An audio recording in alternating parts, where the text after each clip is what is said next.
Dans l'icône, tout est fait pour attirer votre regard vers le centre, centre où se déploie le message de foi qui transcende, bien sûr, la visibilité de l'icône par une référence à quelque chose d'invisible qui est de l'ordre du mystère.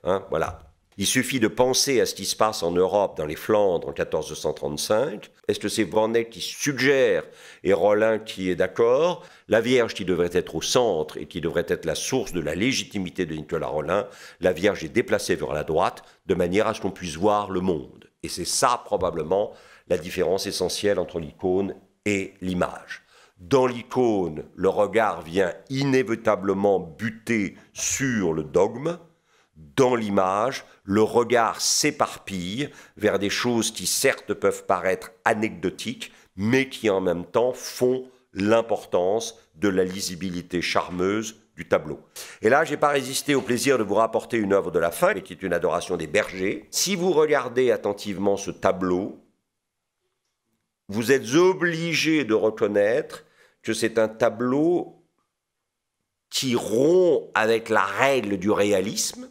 Vous voyez que les mouvements des personnages, en particulier très probablement le Saint-Joseph qui est à gauche, et que les hauteurs et les obliques des lignes des bergers, le sol sur lequel ils sont posés, tout ça est d'une irréalité absolue. C'est comme si, quelque part, l'icône trahie se réintroduisait sous la forme d'un déni du réalisme dans la toile, même si la toile apparaît comme ça, comme une toile réaliste, en fait, elle est tout sauf réaliste.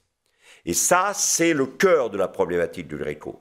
C'est-à-dire que Gréco, c'est quelqu'un qui, parti de l'icône, s'est dit qu'il ne pouvait pas rester dans l'icône, qu'il lui fallait un jour ou l'autre passer à l'image, mais qui a apporté dans l'image, d'une certaine manière, à la fois une nostalgie de l'icône et une culpabilité par rapport à l'icône, qui fait que ces images n'ont jamais été des images convaincantes dans l'ordre du réalisme.